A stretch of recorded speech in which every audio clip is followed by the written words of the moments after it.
Are we entirely sure that the Indiana Fever front office is not actively trying to sabotage their own franchise? Because right now, I am sitting in the studio, rubbing my eyes, staring at a screen, and I simply cannot believe the levels of sheer, unadulterated disrespect taking place in Indianapolis.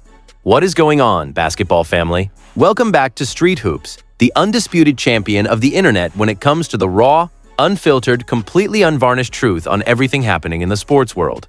I am your host, your guide through the absolute madness that has become the modern WNBA, Dre Fiver. And today, we have to talk about a situation that has officially crossed the line from a simple coaching disagreement into a full-blown organizational cover-up. We are talking about the Indiana Fever, we are talking about Caitlin Clark, we are talking about head coach Stephanie White, and now we are talking about Lexie Hull, a player who has seemingly been pushed to the podium to play the role of the ultimate corporate shield for a franchise that is currently up in flames. We all saw the footage. We all witnessed the exact same undeniable reality unfold on live television during that disastrous, humiliating blowout loss to the Portland Fire. We saw Caitlin Clark, the offensive engine of the entire franchise, the golden goose of the entire league, accounting for every single point the Fever scored in the opening 3.5 minutes. She was cooking. The momentum was there. And then, we saw head coach Stephanie White yank her from the floor, confront her on the sideline, and bench her for rookie Raven Johnson. We saw the frustration. We saw the angry exchange. We saw the body media firing squad and attempt to mop up Stephanie White's mess.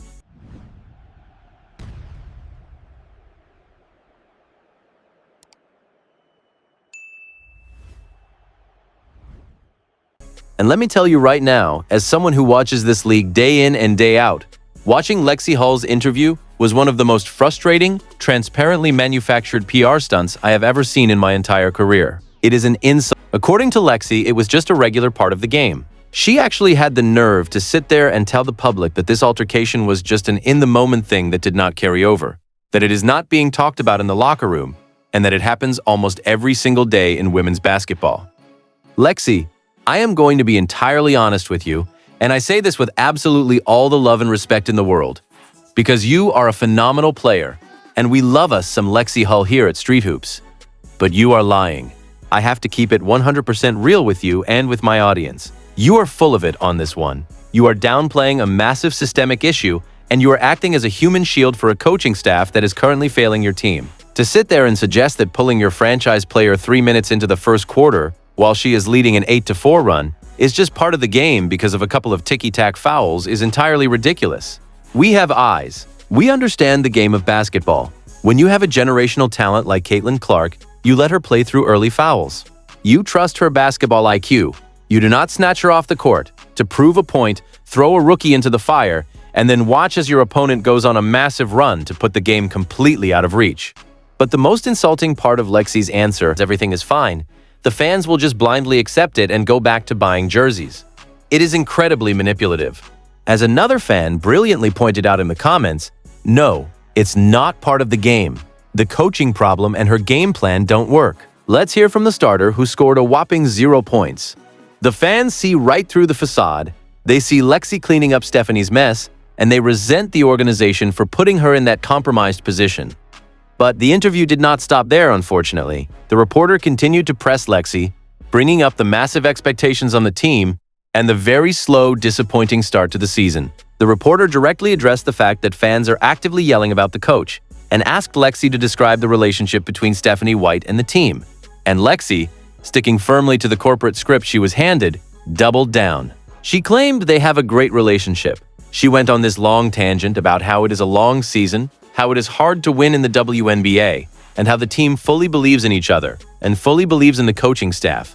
And then, she uttered the most infuriating excuse in the entire sports playbook. Lexie actually looked into the camera and said, "A handful of our games were less than 5 points of winning or losing. So we're not hanging our hats on what our record says, but we know we can play better." Lexie, I am going to stop you right there. You have to not and talk about moral victories. Oh, we were within 5 points. Stop it. You are 4-4 right now. You are playing 500 basketball with a roster that should be absolutely dominating the Eastern Conference. This team has looked like garbage on the floor. The offense is stagnant, the rotations are entirely unpredictable, and the defense looks like a sieve in transition. You cannot feed this fan base the "we almost won" excuse when they are watching an expansion team like the Portland Fire run you entirely out of your own gym. Nobody is falling for it. I just feel like the Indiana Fever sent Lexie out there to do a massive favor for a coaching staff that is currently drowning in its own incompetence. That is what it looks like to me. And that is what it looks like to the millions of fans who are watching this slow-motion car crash unfold. They sent her out there to take the heat off their own backs, and it is completely backfiring because the modern sports fan is too smart to fall for it. This PR strategy is not going to work. Lexie Hull is not going to be able to clean this up for them. A couple of nice sound bites about team chemistry and believing in the process will not fix the fact that your head coach actively resents the playing style of your franchise cornerstone. The Indiana Fever front office is going to have to actually figure out how to get this thing together, and they are going to have to do it fast, because right now, the clock is ticking loudly. The people are already calling out the BS online. Every single time Stephanie White makes a questionable call, the internet erupts. Every single time Caitlin Clark looks frustrated, it goes viral. And instead of addressing the root cause of the disease, which is a fundamental incompatibility between the head coach's philosophy and the star player's generational talent, they are just trying to put a small, cheap band-aid over a massive, gaping wound. Let us talk about the reality of the WNBA right now, because the context is absolutely vital here. The league has exploded. The attention is unprecedented.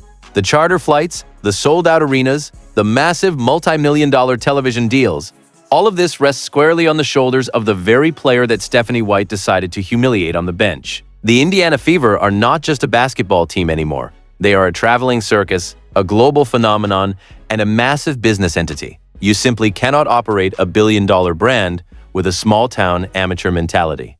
You cannot have a head coach who lets her personal ego dictate rotation patterns in the first quarter of a crucial game. Caitlin Clark needs a system that empowers her. She needs a coach who understands that you ride your superstar through the highs and the lows. You do not bench LeBron James 3 minutes into a game because of a foul.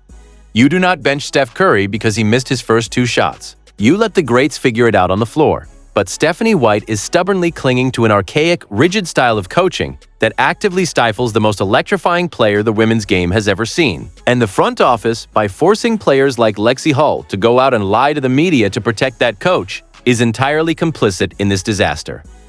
My personal opinion, the absolute bottom line here, is that Caitlin Clark needs to seriously consider her future with this organization if they refuse to make a change. If they do not get rid of Stephanie White, if they continue to prioritize the ego of an underperforming coach over the development and happiness of a once-in-a-lifetime talent, then Caitlin needs to force her way out. I am not buying a single thing Lexie Hull said in that interview.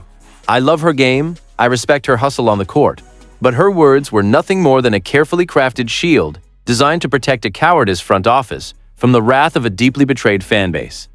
The truth is entirely undeniable at this point. The Indiana Fever are wasting Caitlin Clark's prime years right before our very eyes. They are running her into the ground, stifling her creativity, and then using her friends to gaslight the public into thinking everything is perfectly fine. It is a toxic, highly dysfunctional environment, and the entire basketball world is watching it burn. I want to know exactly where you guys stand on this massive cover-up. Get down in the comments section right now and sound off. Are you buying Lexie Hull's excuse that it was just a normal basketball disagreement over foul trouble? Or do you see straight through the PR spin just like I do? Is the Indiana Fever front office the most cowardly group of executives in professional sports for hiding behind their players? Or is this just standard media protocol in your eyes? And the biggest question of them all, does Caitlin Clark need to demand a trade if Stephanie White is not fired by the end of this incredibly disappointing season? Make sure you absolutely destroy that like button. Subscribe to Street Hoops so you never miss out on the deep dives, the raw truths, and the real stories that the mainstream media refuses to tell you. Share this video with every single basketball fan you know. Hit that bell notification so you are the very first to know when we drop our next breakdown. And keep the vision clear. Do not let these organizations lie to your face. I am Dre Fiver, signing off. Stay sharp, trust your own eyes because the tape never ever lies, and I will catch you on the next one. Peace.